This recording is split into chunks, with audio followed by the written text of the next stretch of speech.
State. Coach Klieman will make a brief opening statement, and we'll open up for questions. Well, welcome and good morning to everyone.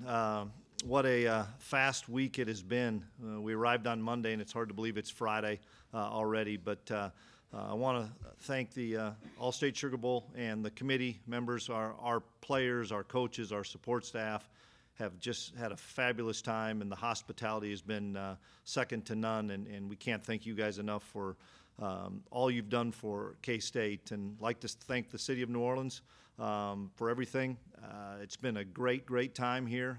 Been able to see the city a little bit. I know our guys have had a great time with the different activities that you put together. And then I want to thank Kansas State fan base. I see purple everywhere I go. And went a little bit away from the hotel last night with a bunch of family members to a dinner, and was decked in purple. So it was a lot of fun to see.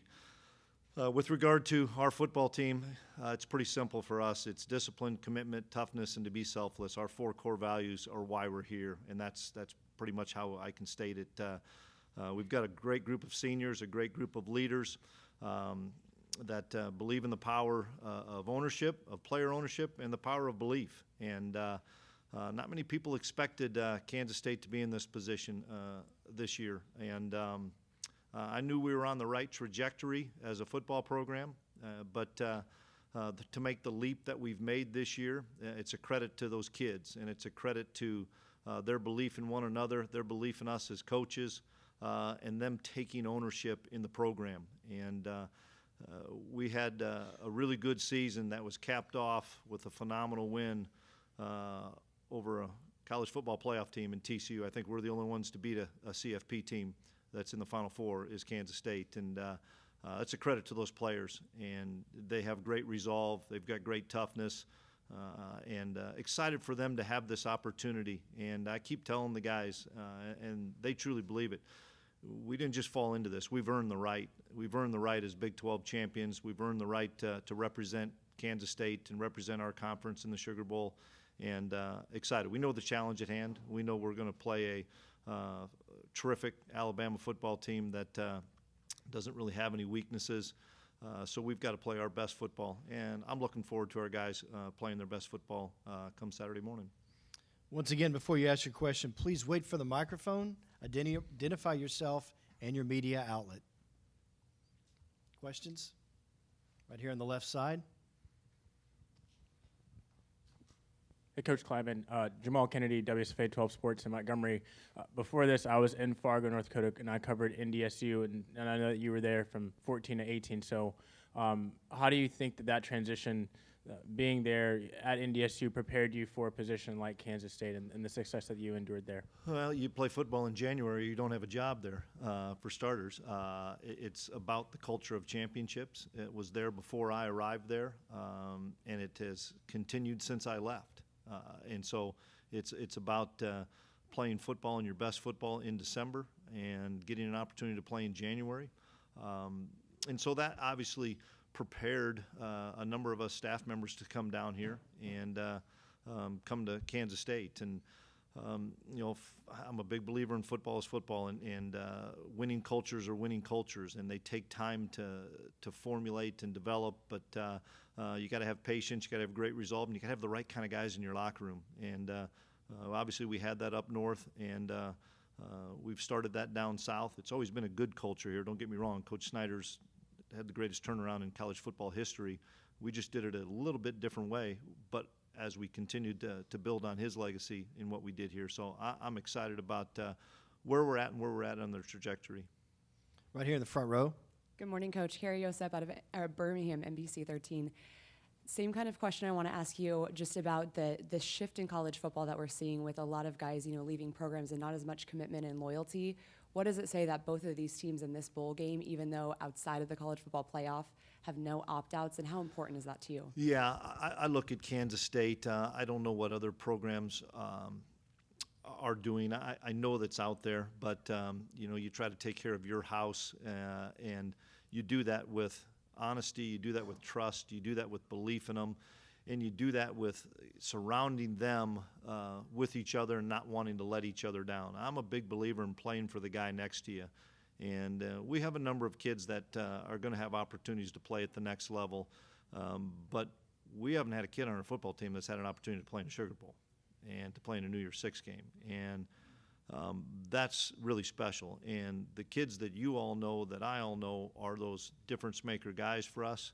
Never seen those kids more excited about playing a football game. And they weren't going to let their teammates down, and it was never even a conversation that we even had to have. I never asked anybody, are you going to play in this game?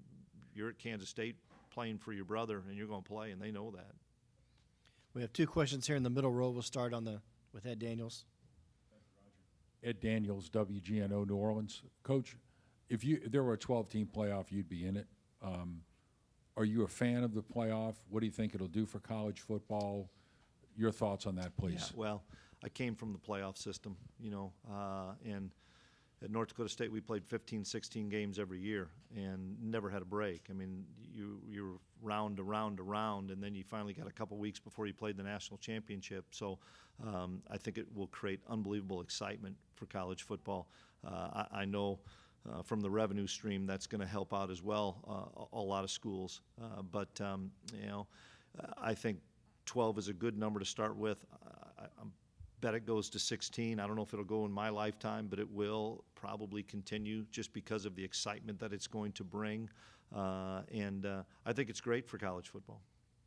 We'll stay here in the middle on the right side. Hey, Coach. TJ Cleveland, KWCH in Wichita. It's been almost a month since you guys, played in that Big 12 championship. How are you guys kind of managing, staying focused with all the excitement around this game? And second of all, are you ready to stop talking about it and go play the game? Yeah, without a doubt, we wanted our kids to be where their feet are and enjoy this. I mean, when we came down here on Monday, there's a lot of activities, and those kids deserve this to enjoy it and go to some great restaurants and eat phenomenal food and get around the city and be in the Caesars Superdome. I mean, all neat things, and we talked all the time. Be where your feet are and enjoy this. Once we got to practice yesterday, I think the kids could sense that we're about 48 hours away, and today's a really good day for us because we get a chance to just lock our own guys in. Yeah, absolutely, we're ready to get this thing started. All right, in the back here on the right side. Tim Everson, Manhattan Mercury. Since the 2 years that he got here, both on and off the field, how impactful has Cade Warner been for this program? Cade's as good a leader as I've been around in this game for a long time. And Cade makes everybody around him better. And that's the thing that I'm most excited about when I think of Cade Warner. He's a terrific football player, but he holds people accountable to the standard that we all expect. And he holds himself accountable to that standard, and he's a guy that's going to do it and show everybody and then bring them along. And that's the sign of what we call a servant leader, is you make everybody around you better. And we're a better football team. We're a better football program in the last couple of years because of Cade Warner. Front row, left side. So, Tony Reese, WCDM out of Columbus, Georgia. Coach, talk about the preparation this week of how you actually been preparing your team going forward, this big matchup on Saturday. Yeah, well, we gave our guys Christmas off. Our last practice was Wednesday, and then gave them 4 days off to get around, be home with family, and then we reconvened on Monday. It was good. It was a normal week with the game on Saturday. So for us, it's been our normal preparation as far as what we would do on Monday, to our padded days on Tuesday and Wednesday, back to more of a scripting day on Thursday. So, routine's really big for college football kids, and I think our guys appreciated the fact that we had a normal routine this week. Right here in the front row. Hey, Coach. Taylor Kaufman, CBS 42 in Birmingham. K-State's never played Alabama in football. How excited is your team to play the Crimson Tide and possibly beat one of the best teams in college football in the last decade? Yeah, our guys know all about the tradition of excellence that Alabama football is, and they know the task at hand. They're excited that we get to play one of the best programs in the history of the game. And over the last few decades that Coach Saban has been there, they've been the gold standard for college football. So our guys, I know that. I mean, there's a lot of things that you don't need to talk about, whether it was who we play in our conference on week-to-week basis and the rivalries we have there to what we're going to face here in the Sugar Bowl. And I know our kids are really excited about that, and we've got to take care of K-State. I mean, I know that Alabama's going to be ready to play and have a good football team, good players, but it's more about us and making sure that we don't have silly errors and play a clean game. Okay, we're going to go to the middle of the left side. Hello, Coach. Luke Lazarchuk, K-State Collegian. With this being some veteran players' last game, how does it feel that they've been able to now reach the point to where they're finishing their college career playing in a Sugar Bowl? Yeah, I think it's the pinnacle for most of our players that are leaving. You know, whether or not they're going to go on and play at the next level, we have a lot of guys that are going to have that opportunity. Even some of the guys that I know are maybe continuing on with their master's degree, have a job, whatever it may be. The journey that these kids have been on with us and our staff over the last 4 years, this is pretty rewarding. And, you know, we had a good season in 19. My first year here as we started to implement some things, and then we got ravaged like everybody else did in the COVID year. And we had to reset some things in January of 2021. And we had a phenomenal senior class in 2021 that were able to kickstart this thing going in the right direction. And then it just kind of continued on once we won the bowl game last year, the Texas Bowl in early January. Our guys have been working a whole year for this, and those guys that knew this was their last go-around, I was so excited that they were able to, for starters, cap it off with a Big 12 championship. That's our ultimate goal every year, is to win the Big 12 championship. And a lot of people doubted that those kids could do that, and they did that. So they're going to reap the rewards of playing in the Allstate Sugar Bowl. We're going to the back of the right side. Hey, Coach. Cole Carmody, GoPowerCat.com. We had a chance to talk to Josh Hayes a little bit earlier this week, and he obviously has played in a national championship. You have coached in national championships, and he said that the preparation for this week almost feels a little bit bigger than that. Does it feel that big to you, and what has that been like throughout the locker room?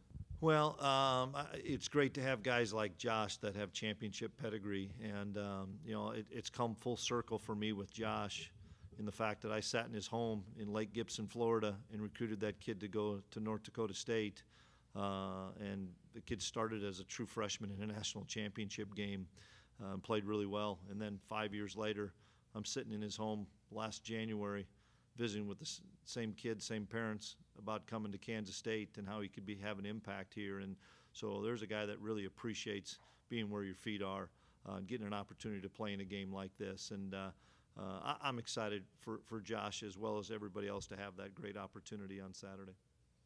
Okay, third row left side. Coach, in your opening statement, you talked about how Alabama has no glaring weaknesses. One of their biggest strengths is obviously Bryce Young. When you watch him on film, what areas of his game are the most impressive to you?